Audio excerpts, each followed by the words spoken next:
પૃથ્વી એ સૌર પરિવારની એક સભ્ય છે. આપણો સૂર્ય મંદાકિની તારામંડળનો એક સ્વયં પ્રકાશિત તારો છે. આ તારાની આસપાસ નાના મોટા સભ્યો ગોળા રૂપે છે.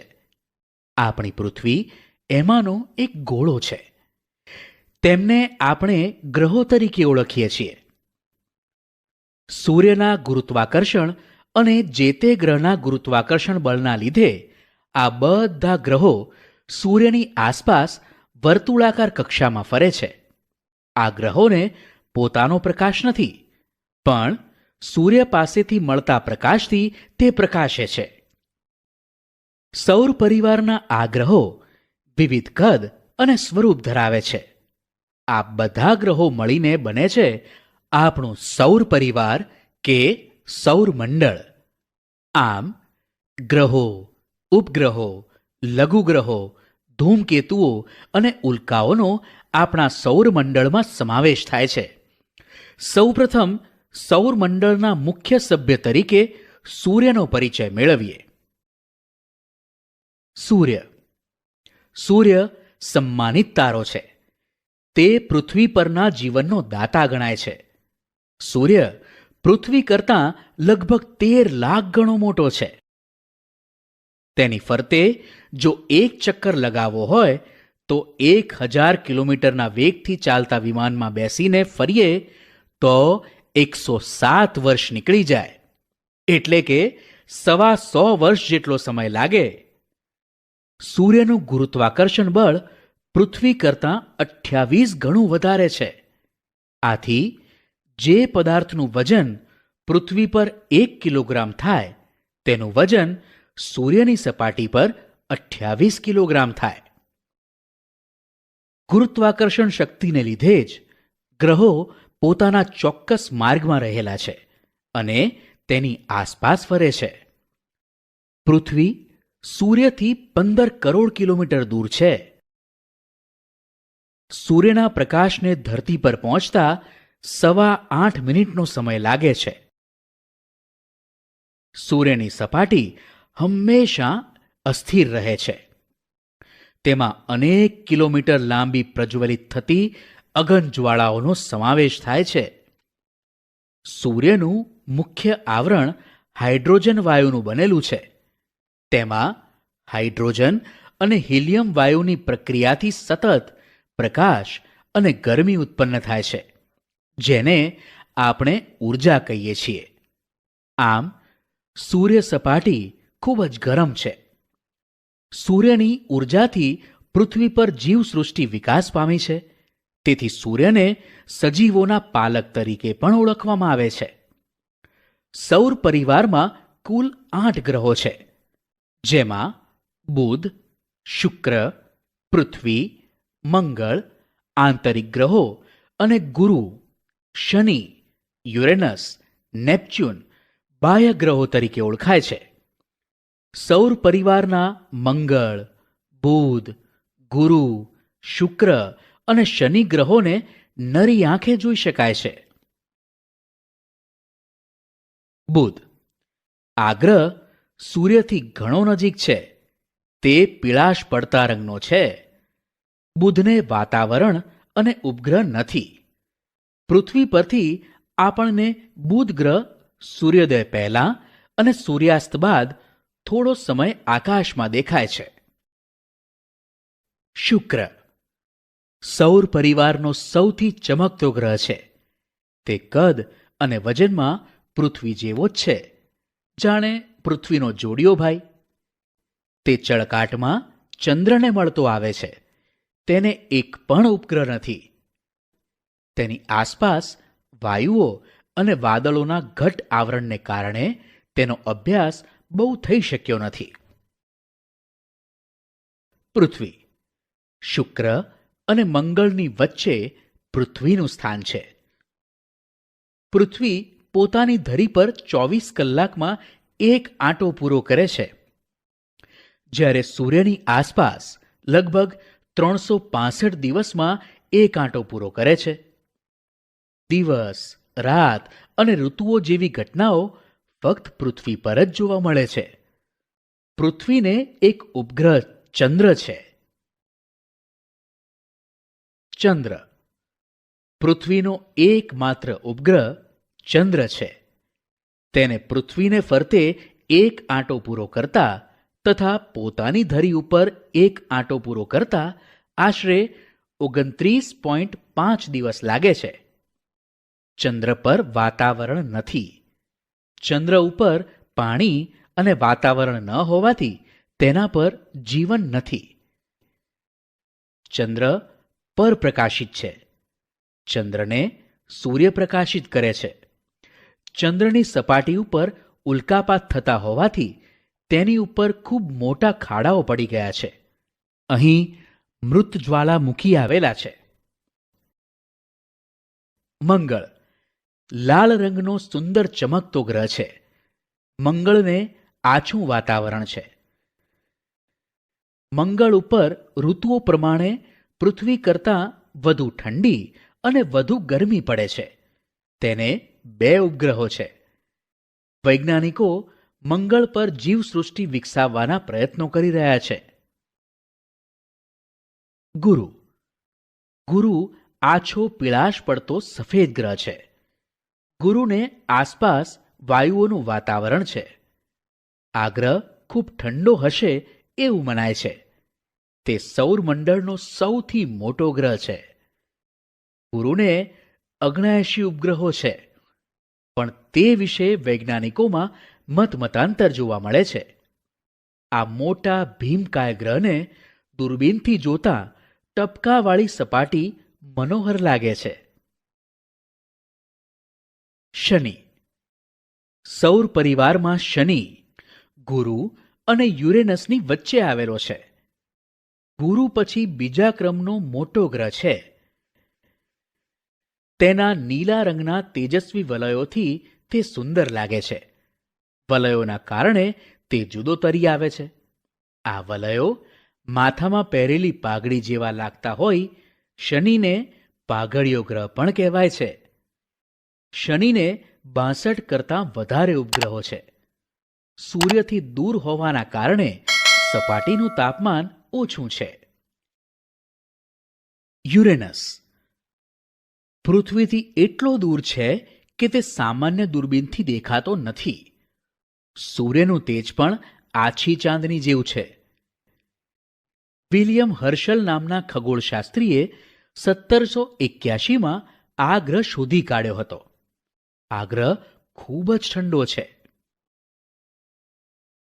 નેપચ્યુન. આ ગ્રહ લીલા રંગનો છે. તેના વાતાવરણમાં મિથેન નામનો ઝેરી વાયુ છે. આ ગ્રહ પર પણ પૃથ્વીની જેમ ઋતુ પરિવર્તન થતું જોવા મળે છે. અવકાશમાં ફરતા પથ્થરના નાના ટુકડા અથવા ગ્રહોના નાના ભાગો ઉલ્કા તરીકે ઓળખાય છે.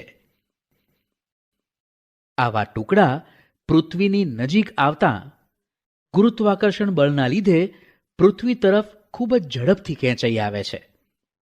વાતાવરણમાં પ્રવેશતા ઘર્ષણના લીધે તે સળગી ઉઠે છે. આ વખતે આકાશમાં તેજ લીસોટો દેખાય છે, જેને આપણે તારો ખર્યો એમ કહીએ છીએ. પૂરેપૂરી ન સળગેલી ઉલ્કાઓ પૃથ્વી પર પડી મોટા ખાડા પાડી દે છે. મહારાષ્ટ્રનું કોયના સરોવર આવી ઉલ્કા પડવાથી જ બનેલું હોવાનું મનાય છે. સૌરાષ્ટ્રમાં ધજાળા પાસે આવી ઉલ્કા ખરી હતી, જેનું વજન 40 કિલોગ્રામ જેટલું હતું. વિશાળ અર્થમાં કોઈ પણ તારાઓનો સમૂહ અથવા એકલો તારો પણ નક્ષત્ર કહેવાય. કેટલાક તારાઓના સમૂહને કારણે તેનો ચોક્કસ આકાર તૈયાર થયો હોય છે. આમાં ક્યારેક હંસ જેવો તો ક્યારેક ગરુડ જેવો આકાર દેખાય છે. અશ્વિની, રેવતી, વિશાખા, પુનર્વસુ, મૃગશીર્ષ, રોહિણી, પુષ્ય, આર્દ્રા, સ્વાતિ જેવા કુલ 27 નક્ષત્રો છે. આકાશમાં ચંદ્રની આસપાસ 2-3 નક્ષત્રો ઓળખવા ચંદ્રને જોતા રહેવું પડે. નક્ષત્રોને યાદ રાખવા મુશ્કેલ છે, પરંતુ વારંવાર જોવા અને સમજવાથી સહેલાઈથી યાદ થઈ શકે છે. કેટલાક નામ તો શુભ કાર્યો સાથે યાદ રહી જાય છે, જેમ કે પુષ્ય નક્ષત્રમાં સોનાની ખરીદી કરવામાં આવે છે. આપણે સૂર્ય અને ચંદ્રને આથમતા જોઈએ છીએ. આપણી પૃથ્વી પણ આવો જ એક ગોળો છે. તેનો આકાર ગોળ છે. તે બંને ધ્રુવો આગળ થોડીક ચપટી છે. કેટલાક અવકાશયાત્રીઓ ચંદ્ર ઉપર જઈ આવ્યા છે. તેમણે પૃથ્વીના ફોટા પણ લીધા છે. ચંદ્ર પરથી અવકાશમાં દેખતા પૃથ્વી મોટા ગોળા જેવી દેખાય છે. આપણે એક નાનકડા ગામ કે શહેરમાં રહીએ છીએ. આપણે જે ભાગને જોઈ શકીએ છીએ તે પૃથ્વીનો ખૂબ જ નાનકડો ભાગ હોય છે. આ કારણે પૃથ્વી ગોળ છે તેવો ખ્યાલ આવી શકતો નથી. આમ પૃથ્વીના નાનકડા ભાગ ઉપર ઊભા રહીને જોવાથી આપણને આખી પૃથ્વી ગોળ જણાતી નથી. પરંતુ હવે અવકાશ અને ચંદ્ર પરથી લીધેલા ફોટોગ્રાફ પરથી આપણે કહી શકીએ કે પૃથ્વીના ગોળ હોવા વિશે કોઈ શંકા રહી નથી. પૃથ્વી દડા જેવી ગોળ નથી, પણ તે નારંગી જેવી ગોળ છે. ધ્રુવ પ્રદેશો આગળથી જરા ચપટી અને વિષુવવૃત્ત આગળથી થોડી ફૂલેલી છે. ધ્રુવવૃત્ત કરતાં પૃથ્વીનો મધ્ય ભાગ મોટો છે. આપણે તો હવે પૃથ્વીનું ઘનફળ અને વજન પણ જાણી શક્યા છીએ. પૃથ્વીનો અભ્યાસ કરવા માટે પૃથ્વીના ગોળાનો સાધન તરીકે ઉપયોગ કરવામાં આવે છે. તેથી તેની ઉપર દુનિયાનો નકશો દોરેલો હોય છે. તેમાં ભૂમિખંડો, મહાસાગરો તથા મહત્વના વૃત્તોના નામ લખેલા હોય છે. પૃથ્વીનો ગોળો એ પૃથ્વીની નાની પ્રતિકૃતિ છે. પૃથ્વીના ગોળા પર તમે ઉત્તર ધ્રુવ અને દક્ષિણ ધ્રુવ બતાવી શકશો. પૃથ્વીના ગોળા પરથી પૃથ્વી એક તરફ નમેલી છે તે પણ જાણી શકશો. આકાશમાં એક તારો એવો છે કે જે હંમેશા આકાશમાં એક જ દિશામાં એક જ સ્થળે દેખાય છે. આ ધ્રુવના તારાને સપ્તર્ષિ તારકના ઝુમખાની મદદથી સરળતાથી શોધી શકાય છે. સપ્તર્ષિના આગળના બે તારાને જોડતી કલ્પિત રેખાની દિશામાં આગળ વધતા એક તેજસ્વી તારો દેખાય. એ ધ્રુવનો તારો છે. દરિયાઈ સફર કરનારા કે રણમાં મુસાફરી કરનારા લોકો ધ્રુવનો તારો સહેલાઈથી શોધી કાઢે છે. એ તારો જે દિશામાં દેખાય તે દિશા ઉત્તર દિશા છે. આ તારો પૃથ્વીના ઉત્તર ગોળાર્ધમાં જ દેખાય છે. તેની સ્થિરતા અને પૃથ્વીના લગભગ ગોળ આકારને લીધે દક્ષિણ ગોળાર્ધમાંથી જોઈ શકાતો નથી. પૃથ્વીના ગોળા ઉપર આડી અને ઊભી કાલ્પનિક રેખાઓ છે. આ કલ્પિત રેખાઓ દ્વારા પૃથ્વીના કોઈ પણ સ્થળનું ચોક્કસ સ્થાન અને સમય જાણી શકાય છે. જમીન પર આ રેખાઓ હોતી નથી. આ રેખાઓ માત્ર નકશામાં જ જોઈ શકાશે. પૃથ્વીના ગોળા પર દોરેલી આડી કાલ્પનિક રેખાઓને અક્ષાંશ કહેવામાં આવે છે. પૃથ્વીની સપાટી પરના કોઈ પણ સ્થળને જો સીધી રેખાથી પૃથ્વીના કેન્દ્ર સાથે જોડવામાં આવે તો તે રેખાથી વિષુવવૃત્તીય કાલ્પનિક સપાટી સાથે કેન્દ્ર આગળ જેટલા અંશનો ખૂણો થાય તેટલો તે સ્થળનો અક્ષાંશ બને છે. અક્ષાંશ વૃત્તોની કુલ સંખ્યા 181 છે. પૃથ્વી પર ઉત્તર અથવા દક્ષિણ ગોળાર્ધમાં વિષુવવૃત્તથી સરખા કોણીય અંતરે મળેલા સ્થળો જોડનારા પૂર્વ પશ્ચિમ સળંગ વર્તુળને અક્ષવૃત્ત કહેવાય. પૃથ્વીના ગોળા ઉપર દોરેલી ઊભી કલ્પિત રેખાઓને રેખાંશ કહેવામાં આવે છે. રેખાંશ ધ્રુવો પાસે એકબીજાને મળે છે. ધ્રુવ તરફ જતા આ રેખાઓ એકબીજાની નજીક આવતી જાય છે. કુલ રેખાંશ વૃત્તની સંખ્યા 360 છે, જેમાં 0° રેખાંશ અને 180° રેખાંશ મહત્વના છે.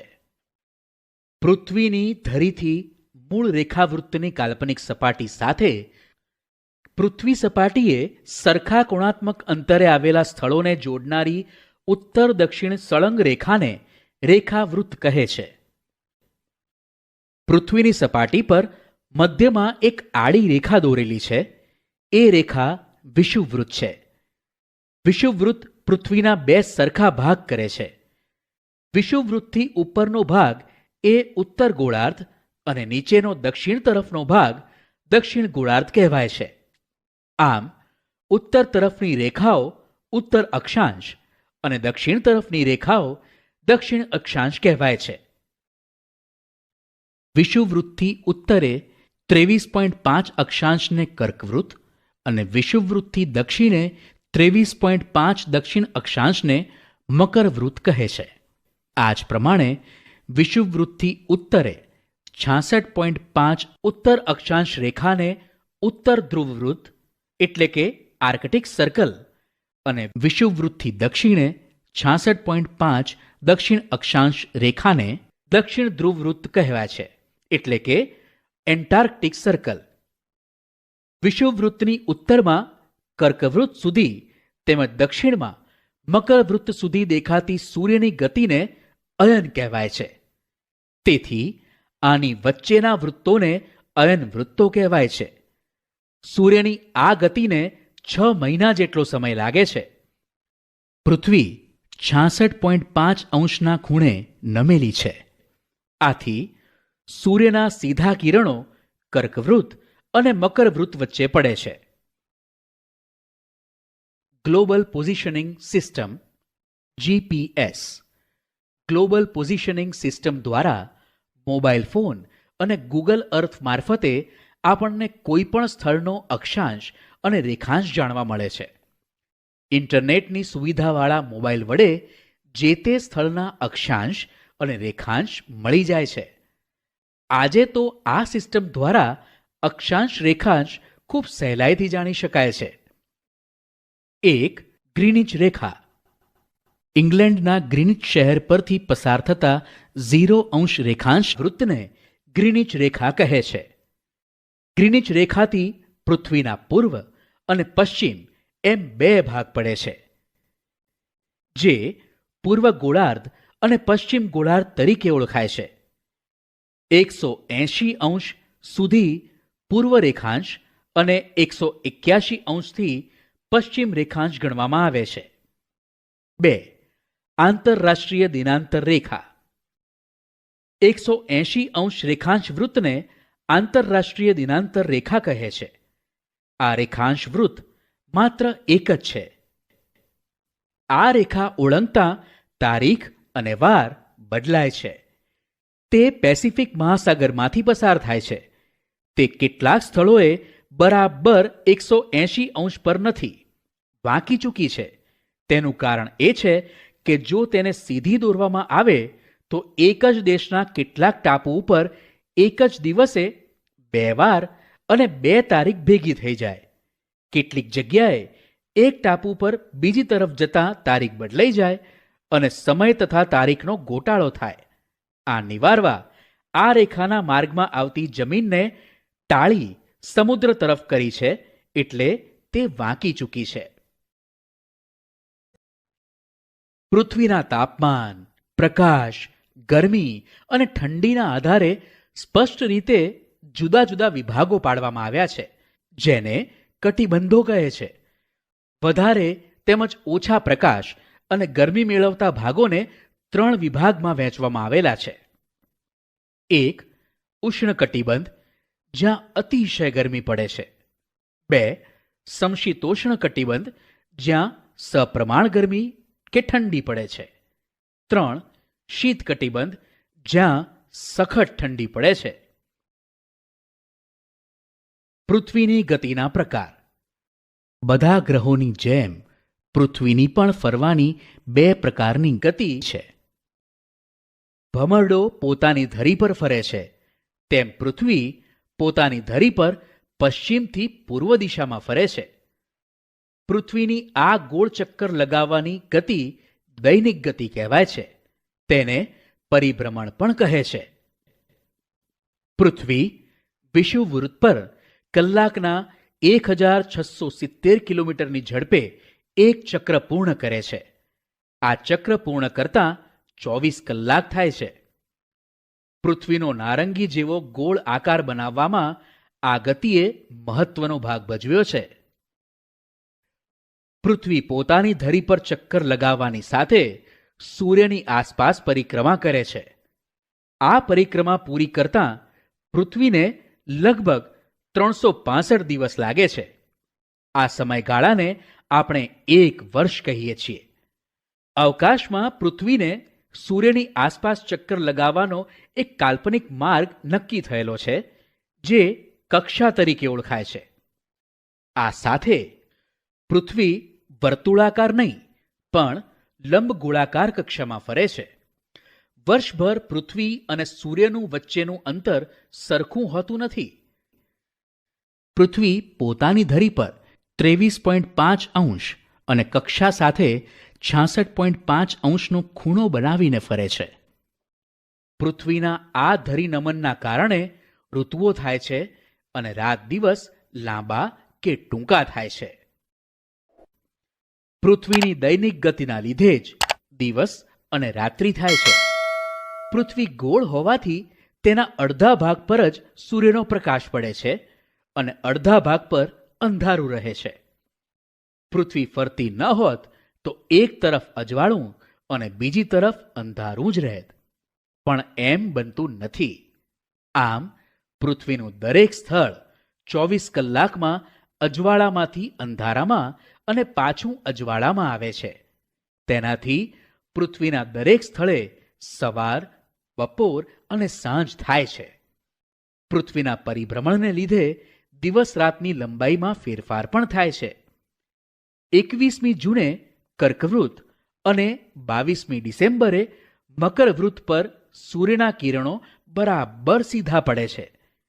જ્યાં સૂર્યના કિરણો સીધા પડે છે ત્યાં અને તેની નજીકના વિસ્તારોમાં દિવસ લાંબા અને રાત્રિ ટૂંકી રહે છે. જ્યાં સૂર્યના કિરણો ત્રાંસા પડે છે ત્યાં દિવસો ટૂંકા અને રાત્રિ લાંબી રહે છે. જ્યારે માર્ચ અને સપ્ટેમ્બર માસમાં રાત્રિ અને દિવસ લગભગ સરખા રહે છે. પૃથ્વી ધરી પર નમેલી હોવાથી ઉત્તર ધ્રુવ અને દક્ષિણ ધ્રુવ વારાફરતી સૂર્યની સામે આવે છે. સૂર્યના કિરણો વિષુવવૃત્તની ઉત્તરે કે દક્ષિણે સીધા પડે છે. આમ થવાથી દિવસ રાત્રિમાં તફાવત પડે છે. વધારે સમય સૂર્યપ્રકાશ મેળવતા વિસ્તારોમાં ઉનાળો અને ઓછો સમય સૂર્યપ્રકાશ મેળવતા વિસ્તારોમાં શિયાળો અનુભવાય છે. તે સમયે દક્ષિણ ગોળાર્ધમાં શિયાળાની ઋતુ અનુભવાય છે, જે માનવ જીવનને સીધી અસર કરે છે. ઉત્તરાયણ 22મી ડિસેમ્બરથી સૂર્યના સીધા કિરણો ઉત્તર એટલે કે વિષુવવૃત્ત તરફ પડવાના શરૂ થાય છે. આમ ઉત્તરાયણ 22મી ડિસેમ્બરે થાય છે. 14મી જાન્યુઆરીએ સૂર્ય મકર રાશિમાં પ્રવેશ કરે છે, માટે મકર સંક્રાંતિ કહેવાય છે. દક્ષિણાયન 22મી જૂનથી સૂર્યના સીધા કિરણો કર્કવૃત્તથી ખસીને દક્ષિણ તરફ વિષુવવૃત્ત તરફ પડવાનું શરૂ થાય છે, જેને દક્ષિણાયન કહે છે. સૂર્યનો ક્રાંતિવૃત્ત અને વિષુવવૃત્ત વર્ષમાં 2 વખત એકબીજાને છેદે છે. આ છેદન બિંદુને સંપાત દિવસ કહેવામાં આવે છે. સંપાત દરમિયાન સૂર્ય ઉત્તર તરફ ખસતા જતાં ઉત્તર ગોળાર્ધમાં 22મી માર્ચથી દિવસની લંબાઈ વધતી જાય છે અને રાત્રિ ટૂંકી થતી જાય છે. ઉત્તર ગોળાર્ધમાં 21મી જૂન વર્ષનો લાંબામાં લાંબો દિવસ અને ટૂંકામાં ટૂંકી રાત્રિ હોય છે. સૂર્ય દક્ષિણ તરફ ખસતા જતાં દક્ષિણ ગોળાર્ધમાં 24મી સપ્ટેમ્બરથી દિવસની લંબાઈ વધતી જાય અને રાત્રિ ટૂંકી થતી જાય છે. દક્ષિણ ગોળાર્ધમાં 22મી ડિસેમ્બર વર્ષનો લાંબામાં લાંબો દિવસ અને ટૂંકામાં ટૂંકી રાત્રિ હોય છે. વર્ષ દરમિયાન 21મી માર્ચ અને 23મી સપ્ટેમ્બરે સૂર્યના કિરણો વિષુવવૃત્ત ઉપર સીધા પડતા હોય રાત્રિ અને દિવસ સરખા થાય છે, જે વિષુવ દિન તરીકે ઓળખાય છે. પૃથ્વીનું એક વર્ષ એટલે 365 દિવસ અને 6 કલાક. પણ ચોથા ભાગના દિવસની ગણતરી કરવાનું અગવડ ભરેલું હોવાથી આપણે 365 દિવસે વર્ષ પૂરું કરીએ છીએ. બાકી બચેલા 6 કલાક દર 4 વર્ષે ફેબ્રુઆરી મહિનામાં એક દિવસ વધારીને એટલે કે 28 દિવસને બદલે 29 દિવસ કરી સરભર કરીએ છીએ. તે વર્ષને લીપ વર્ષ કહીએ છીએ. આપણને સૂર્ય અને ચંદ્ર તરફથી પ્રકાશ મળે છે. સૂર્ય સ્વયં પ્રકાશિત છે અને ધગધગતો ગોળો છે. ચંદ્ર પરપ્રકાશિત છે, જે સૂર્યના પ્રકાશથી પ્રકાશિત છે. જુદા જુદા દિવસે પૃથ્વી તરફ જુદી જુદી રીતે ચંદ્રનો પ્રકાશિત ભાગ દેખાય છે. કોઈ કારણથી સૂર્યનો અમુક ભાગ દેખાતો બંધ થાય અથવા પૂર્ણ ચંદ્રનો અમુક ભાગ ન દેખાય કે ક્યારેક આખે આખો ચંદ્ર દેખાતો બંધ થાય ત્યારે ગ્રહણ થયું કહેવાય. ચંદ્ર પૃથ્વીની વધુ નજીક છે. તે પૃથ્વીની આસપાસ ફરે છે. ક્યારેક તે ફરતી વખતે સૂર્ય અને પૃથ્વીની વચ્ચે આવી જાય છે. આ વખતે ચંદ્રના અંતરાયથી સૂર્ય દેખાતો બંધ થાય છે. આ ઘટનાને આપણે સૂર્યગ્રહણ કહીએ છીએ. ચંદ્ર સૂર્ય કરતાં નાનો હોવાથી તે સૂર્યને સંપૂર્ણ ઢાંકી શકતો નથી. આ કારણે આખી દુનિયામાં સૂર્યગ્રહણ એક સાથે જોઈ શકાતું નથી. સૂર્યગ્રહણ અમાસના દિવસે જ થાય છે, પણ દર અમાસે થતું નથી. ચંદ્રને સૂર્ય તરફથી પ્રકાશ મળે છે. તેથી ચંદ્ર તરફ જતા સૂર્યના કિરણોના વચ્ચે પૃથ્વીનો અવરોધ આવે એટલે ચંદ્રના એટલા ભાગમાં અંધકાર રહે છે. ટૂંકમાં પૃથ્વીના એટલા ભાગનો પડછાયો ચંદ્ર પર પડે છે. આ ભાગ આપણને દેખાય નહીં, જેને ચંદ્રગ્રહણ કહેવાય છે.